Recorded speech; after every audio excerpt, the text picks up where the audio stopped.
Hey, what's going on, guys? Rome Gaming here, back with another video. In today's episode, we have just started our first Hammer of the Ancients Barbarian build here. And for the most part, one of the things I like about doing builds like this is anybody can do this. You don't have to put much time into this at all. You just have to get the main 2 or 3 aspects. And for the most part, the build can kind of come online. And that's one of the things I like to do on this channel is just kind of get people started with a good foundation, just the 2 or 3 things that you need. What's the core thing you need to be focused on in a specific build, and then just kind of play it through like Torment 1 to 2 to 3, somewhere in there. Once the build feels good, we'll go do something else. So we started Barbarian here, and I just kind of wanted to briefly talk about what makes this work, and I'll show you guys some like gameplay footage and all that. But for the most part, let's just kind of talk about what we're running here. So we're running Charge, Rallying Cry, War Cry, Wrath of the Berserker, Bash, and Hammer of the Ancients. So to simplify all this, Rallying Cry, War Cry, Wrath of the Berserker, don't think about them too much. You press the button, you get stronger. Now for Charge, what we've done here is we have assigned this right now to a bludgeoning weapon. We will actually assign this to a 2-handed slashing at some point. We might go ahead and do that now, actually. Yeah, let's go ahead and assign that to a 2-hand slashing. So the reason we're doing this is the way that this build is going to work is based on walking arsenal. So dealing direct damage with 2-hand bludgeoning, 2-hand slashing, or dual wield grants us 8% increased damage, and then stacks between all 3. So what we're trying to do is we're trying to assign our abilities to at least one of each, get that stacking effect, and use that damage as we go from pack to pack. So we have Charge that's on our 2-hand slashing.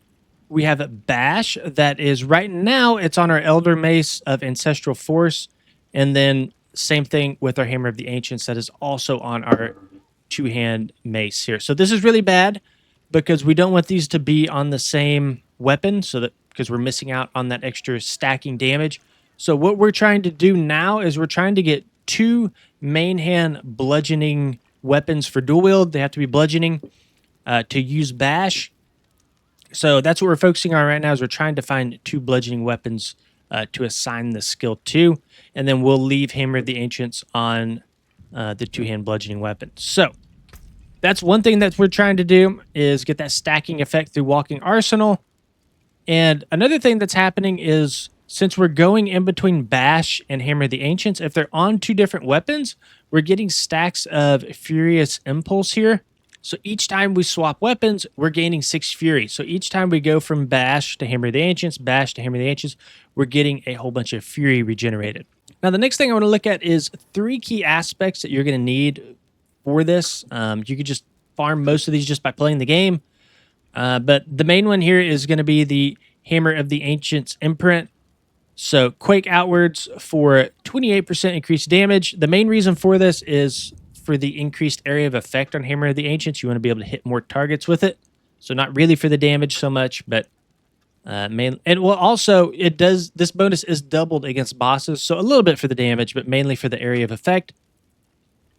We have this imprint here, gain 52% increased Fury generation, which is very strong, and 15% reduced Fury cost while all damages from our walking arsenal key passive is active. So we talked about walking arsenal earlier, getting the 3 different damage type weapon types kind of going for that stacking damage effect. And then we also have a final ring here, gain 22% increased damage and berserking for 4 seconds after swapping your weapons 8 times. So this is another reason we'll be swapping weapons back and forth as much as we can, is so that we can proc this. So there's a lot going on under the hood, but for the most part, once you get it kind of set up, you get these 2 or 3 aspects, you get your weapons assigned, or you get your skills assigned to the correct weapons. It feels really fun to play, pretty smooth. There's not that many requirements that it takes to get this build up and running. And by the way, you can do this without all these imprints. It's just going to be slower and clunkier. So until you get a lot of these imprints, until you get your weapons kind of set up correctly, it will feel a little bit clunky. But once you do, it does feel great to play. So with that being said, we'll just go into like a Helltide or something and kind of show you guys the gameplay. And then from there on, now that you guys kind of got the base foundation of this, we're just going to kind of build this character out. This will probably be the only in-depth explanation of this that I do. We'll probably talk about it here and there as we do the playthrough. But yeah, I think that's it for this one right now. Let's go ahead and jump into some gameplay. Okay, so we're on normal difficulty. Let's go ahead and bump that up a little. Let's just try expert. And let's go ahead and just kind of go in here and see how this performs.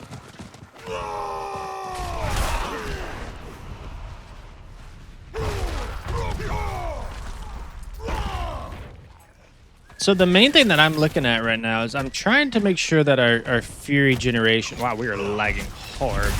That our Fury generation is still, like, decent.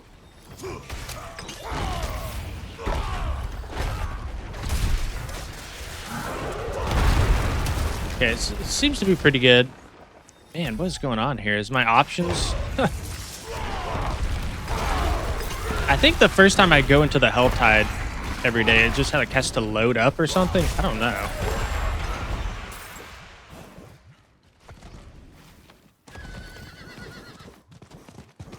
So yeah, this difficulty feels pretty good.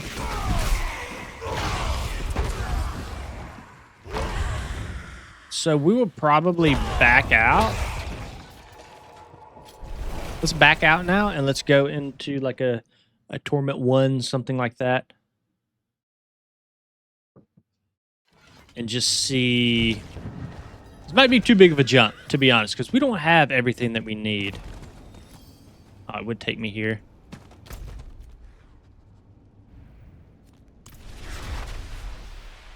Yeah, because we don't have everything that we need.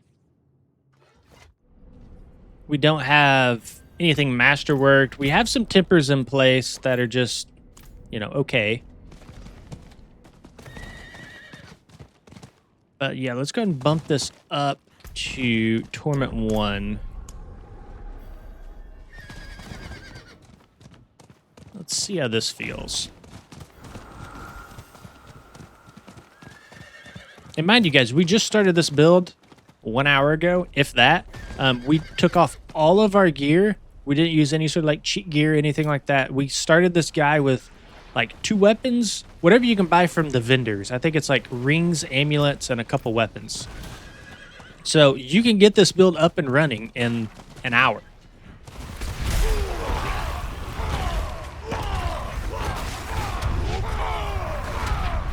Now I have a lot of imprints on my Wrath of Berserker right now, so that's why it's like they just take damage out of nowhere. It's like I'm not doing much damage, and all of a sudden everything is one shot. Because I am funneling a lot of damage into that.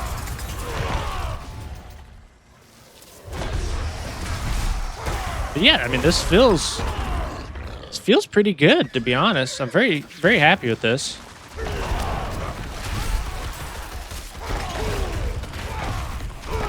No Fury issues. And one of the reasons we don't have major Fury issues is due to a resource generation. I have an imprint for resource generation. So that's pretty useful. Imprints, and to be honest, guys, from my experience with doing some of these builds lately, a lot of the power that you see in like early builds comes from tempers. Tempers and imprints.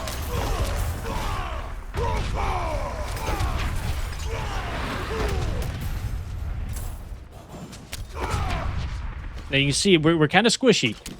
We're not super tanky.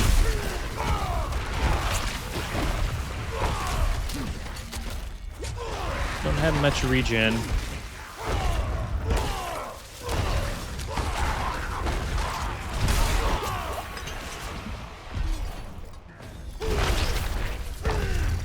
So I might have too much damage, honestly, funneled into Wrath of the Berserker, so that might be like one thing I change.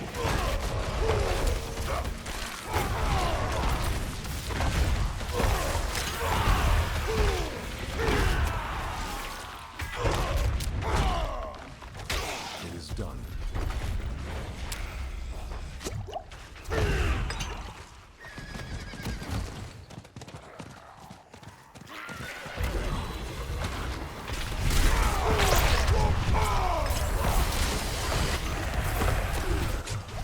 Yeah, holy crap, we're squishy.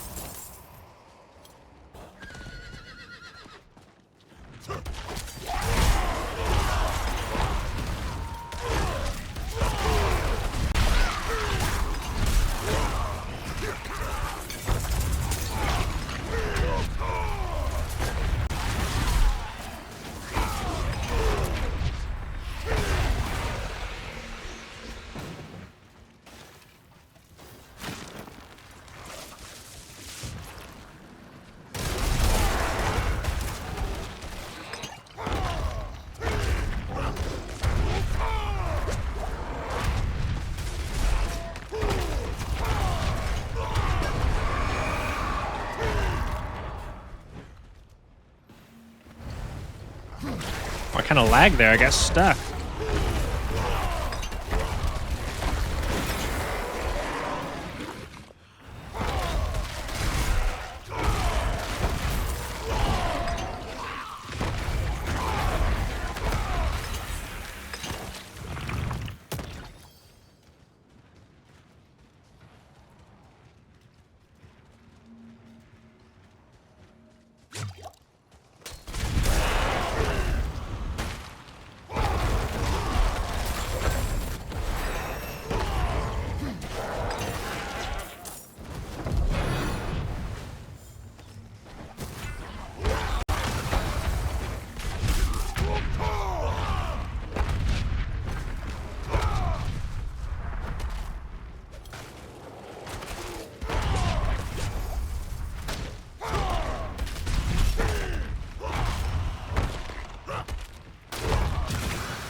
Okay, so we don't have the best single target damage. So I might have to work something in. I'm sure the single target damage from this is worked into some of the uniques that you get. I've not looked into the uniques yet. That's normally how it goes.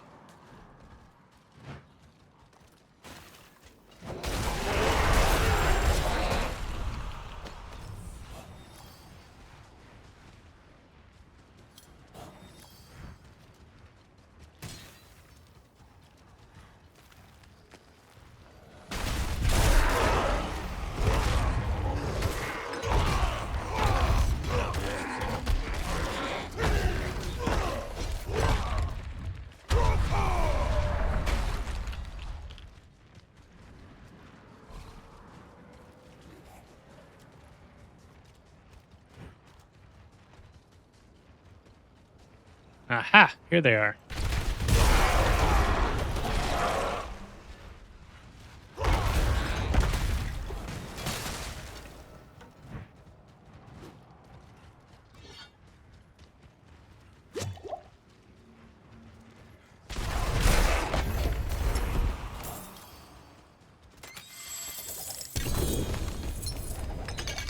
All right, nice. So we got a nice helmet.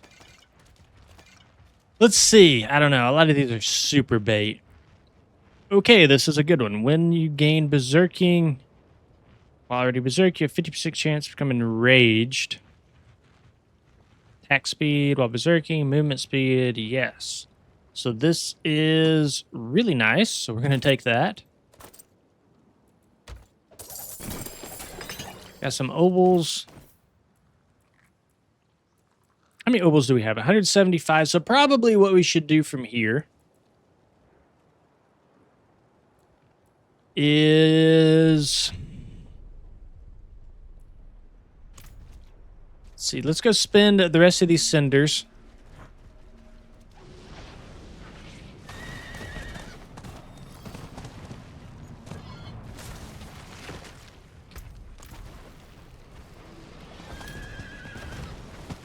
And then we'll probably be running pits or something at some point. You know, we'll probably mix it up between Helltides and pits. Dude, how do you get out of this place? I think it's right here. Yeah, we'll probably mix it up between pits and Helltides at some point. I think there's a chest up here. Get obols. I'm sure that there is some build-defining uniques that we have to acquire. So that's probably what we'll go for next.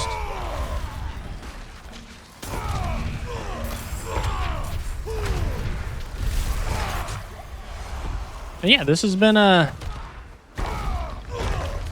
pretty fun build to try, to be honest.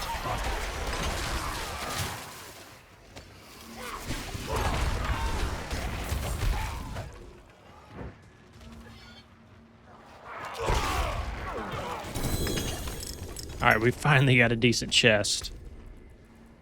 Holy smokes.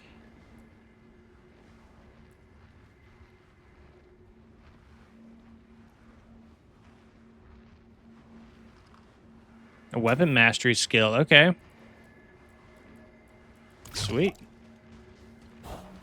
Let's go find one more chest, and then we'll probably peace out and call this video donezo.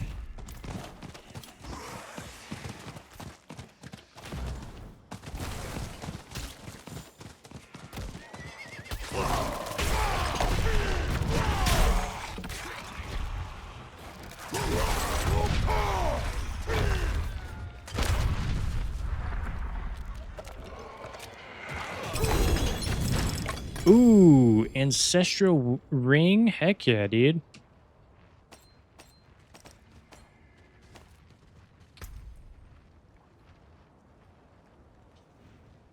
Oh, dude, it's...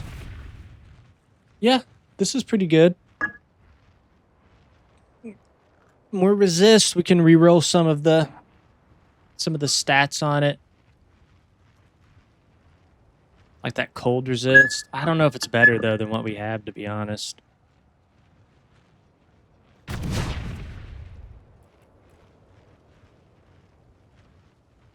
It probably is.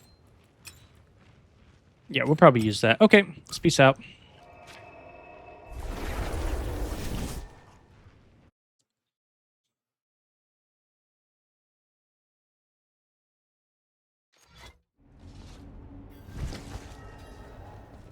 Okay, guys, that's it for this one. Hope you enjoyed it. You know, if this is a build that you're looking to start, hopefully you learned something in it, and you know you take some of the things from this video and put it into your own build. Moving forward, we're probably going to work on getting 2 new weapons, and then we're going to really work on pushing for uniques, kind of farming for these obols. We'll do some different content. We'll be playing this side by side with our Spiritborn going forward, and when we get into the next season, I'm probably going to have like 4 or 5 builds all going on at the same time that we're kind of pushing towards. And I'm hoping those 4 or 5 builds can keep me occupied for the season. I don't know. I tend to, I don't know, kind of blast through these in like a week or two. I'm not trying to push anything to Torment 4. I'm just trying to push until the build feels pretty good, sort of a range, 2 to 3. Typically, I consider in-game when you can reach Torment 3, because Torment 3 is kind of the tier that you farm mostly in. Most people aren't farming in Torment 4. I guess you can, but I think Torment 3 is probably more efficient for a lot of people, for most people. So that's kind of when I consider a build to be done. I don't know if we'll even go that far with it. We might just stop in Torment 2. It probably really depends on when I get bored with the build. So... But regardless, I do at least promise to get all the required uniques for each build. And, you know, some of the main imprints and aspects for each build. And, you know, after that, once it's done, we'll just move on to the next. And probably what we'll do is, just like we do with this Barbarian, we'll take all the gear off we'll put it in our stash somewhere, and then we will start with something next, something like Whirlwind Barb or something, and we'll push that as well. So anyways, that's it. I'm done rambling. Thank you guys for watching. We'll see you on the next one.